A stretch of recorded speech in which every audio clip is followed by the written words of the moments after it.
Bien-aimés dans le Seigneur, Shalom. Aujourd'hui, ravi d'être devant vous pour partager la bonne nouvelle de notre Seigneur Jésus-Christ. Aujourd'hui, nous sommes dans le livre de Matthieu, Matthieu chapitre 25, du 1er au 13e verset. Chers frères et sœurs, c'est la parabole des 10 vierges. Voici une autre parabole du Seigneur qui parle du royaume des cieux, de cet état de choses qui existe pendant le temps où le roi est rejeté dans ce monde, mais où un témoignage lui est rendu chaque jour par ceux qui sont sauvés, par ceux qui les reçoivent et les connaissent comme leur Seigneur. Dieu est sauveur. Le Seigneur présente ici une des formes de ce royaume. Il compare à 10 vierges sorties à la rencontre de l'époux. Cette rencontre dans les noces, telle qu'elle se célèbre jusqu'à présent en Orient. Les lieux où la nuit nous montre, chers bien-aimés dans le Seigneur, le moment de l'arrivée de l'époux, il faut donc lui donner de la lumière pour lui permettre d'entrer dans la salle des noces. L'époux a besoin de voir la lumière. L'époux, il est lui-même lumière et il ne peut jamais entrer là où il y a les ténèbres. Nous devons chercher la lumière. Nous devons laisser la lumière pénétrer à l'intérieur de nous pour que l'époux puisse venir et entrer à l'intérieur. C'est à ce service que sont appelées les vierges. Celles, il leur accorde le privilège d'entrer avec l'époux dans la salle de noces. Ce sont ceux qui avaient ou qui ont apporté la lumière. Nous en avons vu plusieurs autres formes de paraboles dans le chapitre 13. Vous pouvez les lire, Matthieu chapitre 13, c'est plein de paraboles. Ces 10 vierges, ayant pris leur lampe, sorties à la rencontre de l'époux.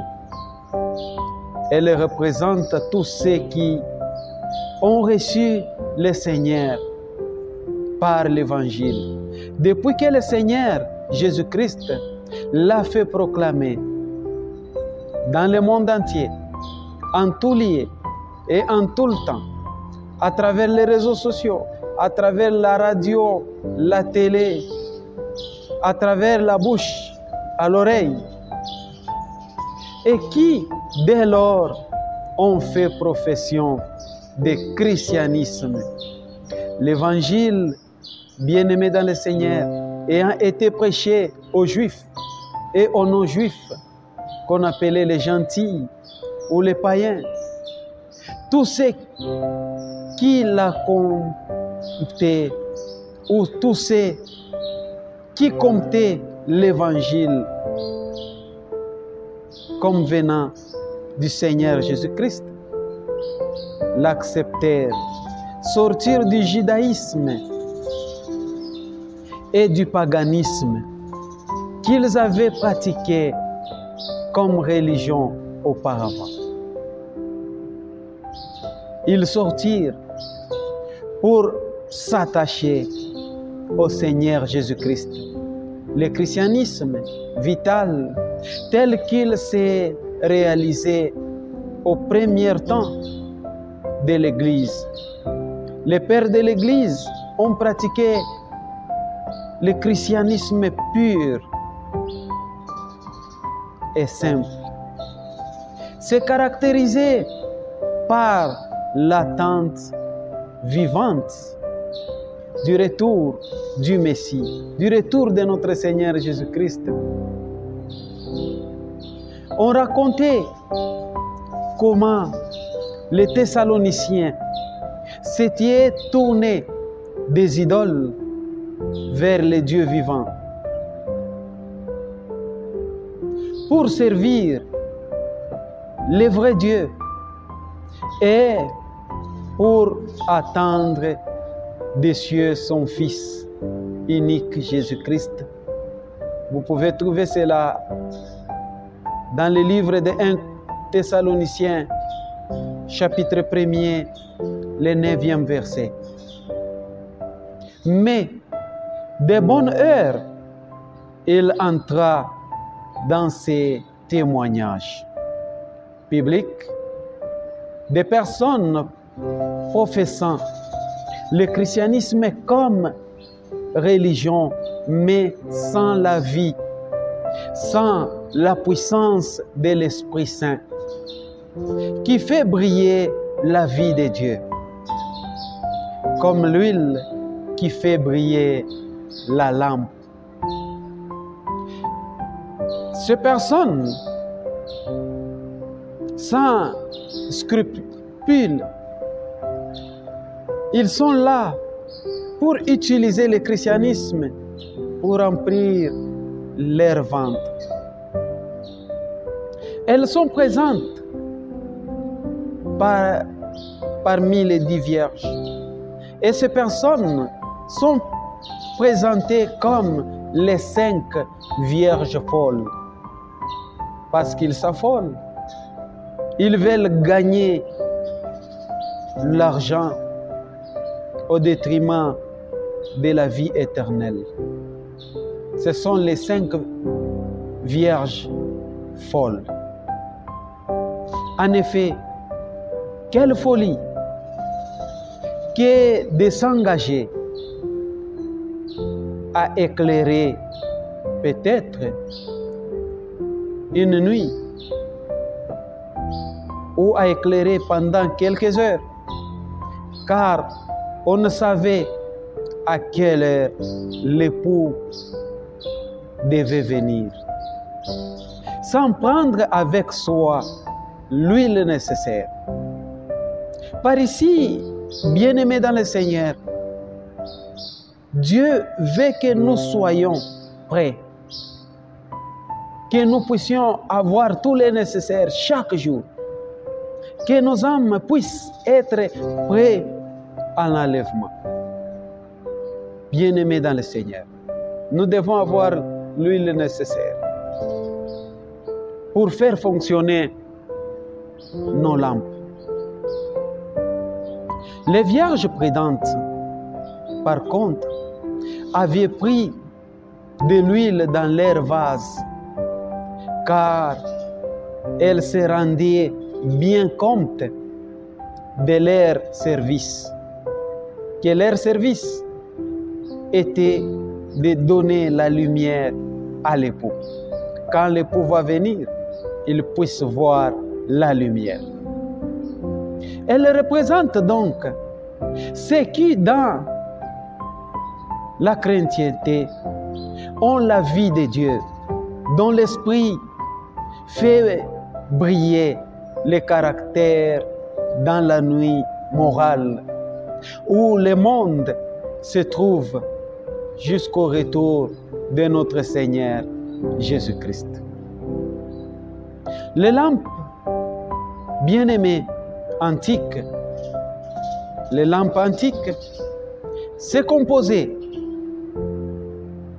d'un récipient fermé muni d'une poignée. Le couvercle était percé de 2 trous. L'un de ces trous qui contenait la mèche, c'est de ce côté-là il fallait allumer. L'autre servait à verser de l'huile à l'intérieur de ces récipients. Si l'on utilisait ces lampes en plein air ou dans des grandes pièces comme dans laquelle nous nous trouvons maintenant, on les portait au bout d'une longue tige de bois. Dans ces temps-là, hélas, comme l'époux tardait, toutes les vierges s'assoupirent, comme nous le voyons maintenant dans le monde entier. Tout est vraiment dans les ténèbres. Tout tourne mal. Et toutes ces vierges s'assoupirent et s'endormirent. Les royaumes aussi, bien que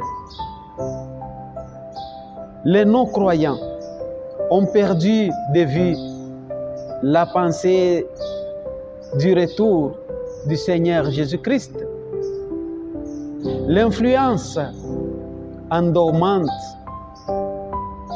de la nuit a produit des effets néfastes. Bien-aimés dans le Seigneur, sur les uns comme sur les autres, car il faut une énergie nécessaire, constante, pour ne pas s'endormir. Parce que nous ne savons pas naturellement comment être éveillé quand la nuit vient. Si nous n'avons pas le Seigneur Jésus-Christ, il faut pour cela qu'un objet captive le cœur pour ne pas être endormi. S'il n'y a pas d'objet qui captive le cœur, le corps va s'endormir. Bien-aimés dans le Seigneur, la nuit, pour nous les chrétiens, n'est pas faite pour dormir à 100%, non. Oui, nous devons dormir, c'est naturellement. Mais nous devons aussi nous réveiller pour lire la parole de Dieu, pour prier notre Seigneur Jésus-Christ. Et comme ça, nous allons rester éveillés. Nous venons de voir que le cœur humain peut s'assoupir s'il n'y a pas d'objet qui captive ces derniers. Or, si cet objet n'est pas le Seigneur Jésus-Christ, c'est quelque chose d'autre dans ce monde. Nous allons dormir. Nos yeux vont s'assoupir et elles vont finir par se fermer. Mais si c'est le Seigneur Jésus-Christ qui captive nos cœurs, les chrétiens s'endorment vite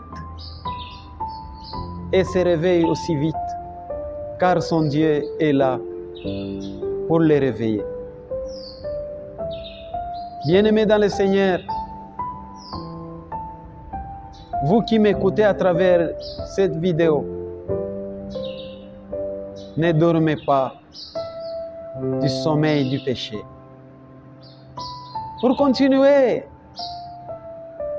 aimez la vidéo, partagez la vidéo.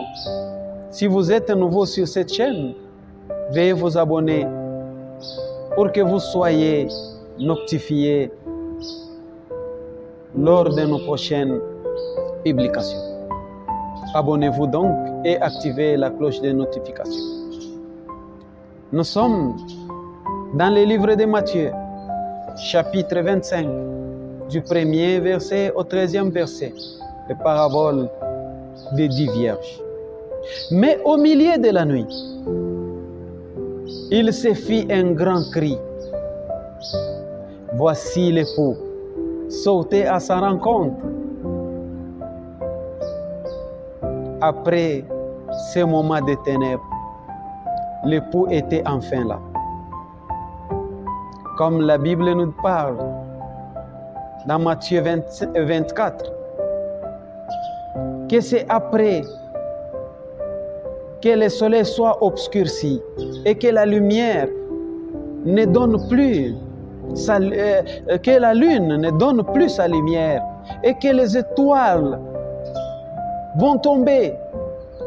C'est après ce temps de ténèbres que le Seigneur Jésus-Christ va apparaître maintenant. Et même dans ces paraboles, c'est après que les 10 vierges soient endormies et que la nuit soit avancée, que l'époux est venu. Maintenant, on a crié, sortez, sortez, voici l'époux. Allez à sa rencontre. De nouveau, il faut sortir, non plus du judaïsme, comme je vous ai parlé auparavant, du judaïsme ou du paganisme, comme je vous l'ai annoncé, mais de l'état du sommeil dans lequel le chrétien se trouve maintenant, se trouve tout entière, endormi. Bien-aimés dans le Seigneur, si nous dormons, nous allons tomber dans des fautes. Nous allons tomber et personne ne peut nous aider à part le Seigneur Jésus-Christ. Que Dieu puisse aider ceux qui dorment encore, tous les chrétiens qui dorment encore. Seigneur, aide-les. Aide-les à se réveiller.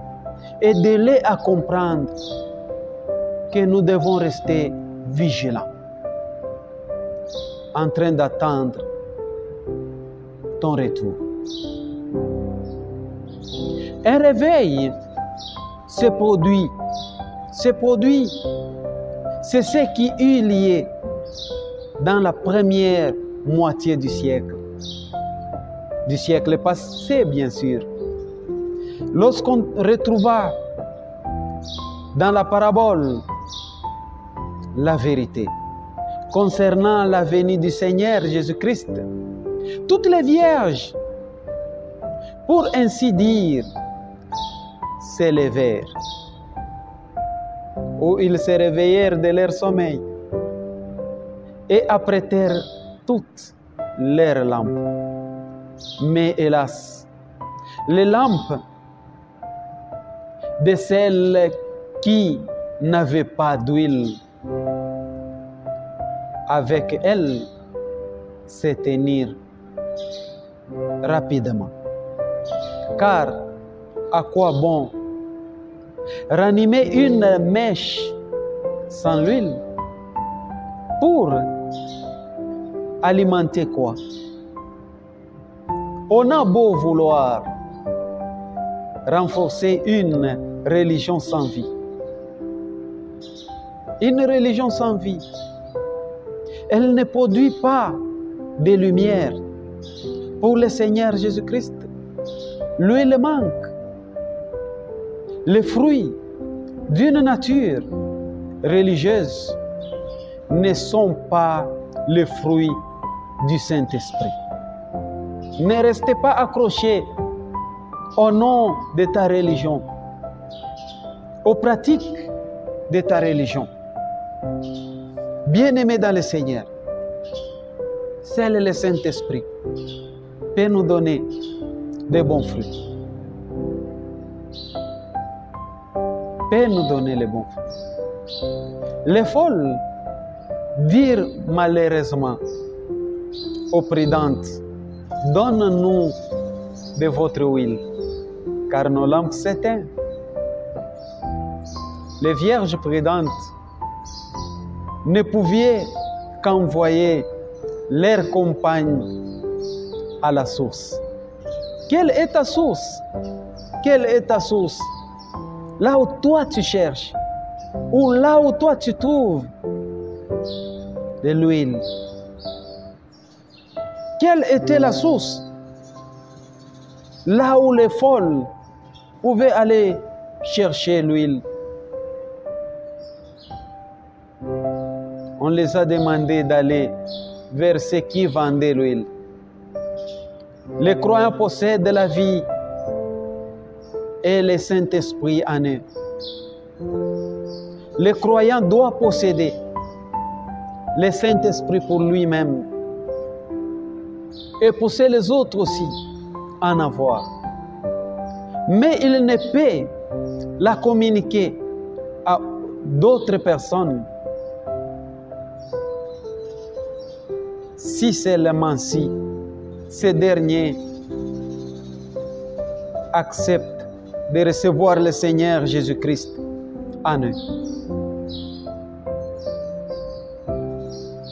L'époux vint et celles qui étaient prêtes entrèrent avec lui dans la salle de noces, bien sûr. Elles avaient accompli le service pour lequel elles avaient été appelées. Bien-aimé, tu dois accomplir le service pour lequel Dieu t'a appelé dans le ministère. Ne suis pas ce que les autres font. Ne sois pas comme les autres. Tu es unique et tu as une mission unique, différente de celle que les autres ont. Le Seigneur ou l'époux avait appelé ces 10 vierges pour lui donner la lumière. Et celles qui étaient prêtes, ils étaient entrés avec lui. Leur place était avec l'époux et non pas à l'extérieur. À l'intérieur avec l'époux, dans la salle de noces. Et la porte fut fermée hermétiquement.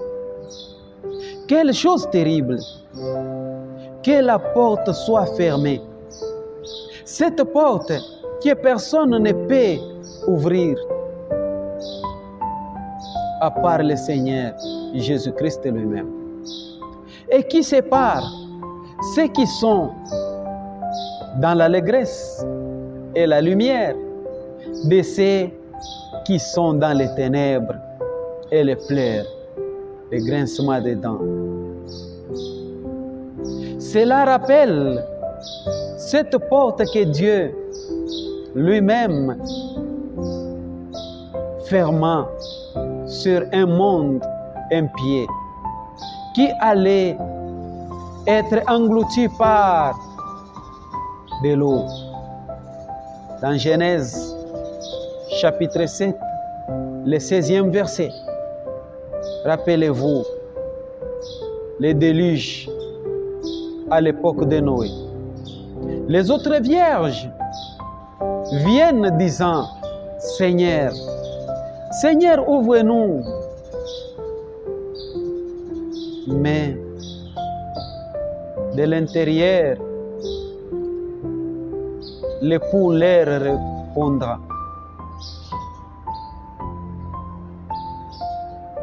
Je ne vous connais pas. Je ne vous connais pas. L'époux leur répondit. En vérité, je vous dis, je ne vous connais pas. Si le Seigneur te répond ainsi, au dernier jour, quelle sera une autre chance? Pas de repêchage au dernier jour. Nous avons l'occasion maintenant d'arranger notre vie. Bien-aimé dans le Seigneur, toi qui m'écoutes à travers la vidéo, tu dois arranger ta vie. Tu dois arranger ta vie avant que le Seigneur te réponde comme ça. Avant que le Seigneur te donne cette réponse terrifiante. L'époux avait bien besoin de tous ces 10 vierges pour lui donner de la lumière au moment de son arrivée. Mais hélas, ce n'est pas toutes ces 10 vierges qui lui ont donné. Les autres n'étaient pas là. Et les autres étaient là. Et ceux qui étaient là, ils sont entrés dans la salle des noces. Ils sont entrés dans la jouissance éternelle. Bien-aimés dans le Seigneur, veillez, car nous ne savons pas l'heure ou les jours que le Seigneur va revenir. Chers téléspectateurs, vous qui me suivez à travers la vidéo, soyez prêts. Ne jouez pas avec le temps. Ne jouez pas avec le temps. Ne jouez pas avec le temps. Nous connaissons celui qui est derrière nous, mais non pas celui qui est devant nous. Ce temps de la grâce qui continue à couler a une limite. Nous touchons à son terme. Les cris, voici l'époux, s'est fait entendre il y a plus de 100 ans. Déjà lorsque la vérité relative au retour du Seigneur Jésus-Christ fut retrouvée et proclamée dans toutes les églises chrétiennes, dans tout le monde entier. Ces cris ne précèdent que d'un instant l'arrivée de l'époux. Oui. On alléguera que ce retour n'est pas imminent, mais au contraire, il est rapproché de nous d'une centaine d'années.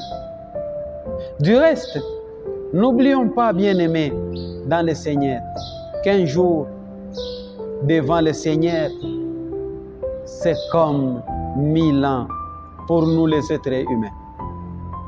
De Pierre chapitre 3, le 8e verset.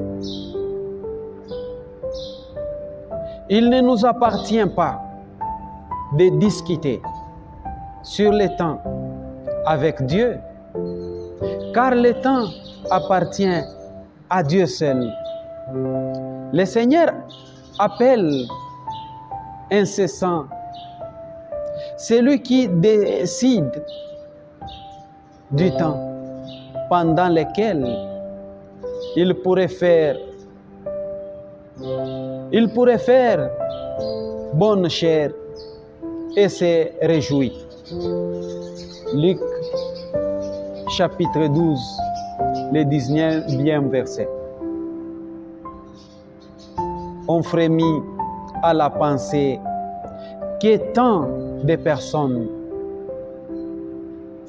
et même des enfants des chrétiens pourront se trouver dans le cortège des vierges folles, puisqu'elles n'auront ni la vie, ni le Saint-Esprit, et ne manifesteront aucune lumière pour le prochain retour de notre Seigneur Jésus-Christ. C'est pour cela que nous répétons qu'il faut posséder ces choses aujourd'hui. N'attends pas demain, mais il faut les posséder aujourd'hui pour être sûr de les avoir plus tard. Si nous croyons qu'il y a encore du temps, nous nous trompons. Si nous croyons qu'il y a encore du temps jusque-là, puisqu'il s'en est déjà tant écoulé, rejetez cette pensée qui a entraîné un si grand nombre dans l'abîme, puisque ces jours, peut-être aujourd'hui, c'est aujourd'hui qu'il faut l'accepter, qu'il faut accepter le salut. Tu dois accepter le Seigneur Jésus-Christ pour t'apporter le salut. Aujourd'hui, n'attends pas demain, car le temps appartient à Dieu. Car demain, vous pourriez crier avec vos compagnons d'infortune derrière la porte fermée. Seigneur, Seigneur, ouvre-nous. Seigneur, ouvre-nous et recevoir pour toute réponse cette parole solennelle. Allez-vous-en, je ne vous connais pas. Le Seigneur Jésus-Christ pourrait vous dire aussi, je vous ai appelé tant et tant de fois. Je vous ai fait dire que le temps est court, que j'allais revenir pour vous prendre. Vous avez laissé écouler ce temps si précieux, préférant jouir du monde et des choses qui sont dans le monde. Mais maintenant, il est trop tard. Trop tard. Même si quelqu'un connaisse le jour de sa mort ou le jour de la venue du Seigneur, comme nous attendons la plupart le dire. Mais nul n'oserait garantir qu'il en profiterait pour se convertir. Vous connaissez peut-être l'histoire d'un jeune homme averti dans un songe que dans un an et un jour, il descendrait en enfer. Un avertissement pareil aurait dû lui donner la décision de rejoindre le Seigneur Jésus-Christ. Mais si vous tournez dans le monde entier, vous allez remarquer que la plupart des jeunes gens ne le voudront pas. S'il vous plaît, hâte-toi, le temps passe. On ne reviendra plus aujourd'hui. Jour de grâce, viens à Jésus-Christ, toi qui m'écoutes. Hâte-toi de retourner vers le Seigneur Jésus-Christ. Veillez donc, car vous ne connaissez ni le jour, ni l'heure. C'est ainsi que le Seigneur lui-même termine cette solennelle parabole des 10 vierges. Dieu veille. Dieu veille sur nous. Et il veut que nous ne soyons pas perdus pour toujours. Bien-aimés dans le Seigneur, c'était la parole de Dieu. C'était cette bonne nouvelle du Seigneur Jésus-Christ. Prenez cette bonne nouvelle avec considération. Partagez la vidéo pour que les autres aussi puissent avoir et en bénéficier de cette bonne nouvelle. Likez la vidéo pour nous encourager. Donnez-nous vos avis et considérations dans les commentaires. Et surtout, si vous êtes nouveau sur cette chaîne, abonnez-vous et activez la cloche de notification pour que prochainement vous soyez avertis lors de nos prochaines publications. Que le Seigneur vous bénisse et qu'il puisse vous aider à être éveillés jusqu'à son retour. Bien-aimés dans le Seigneur, shalom.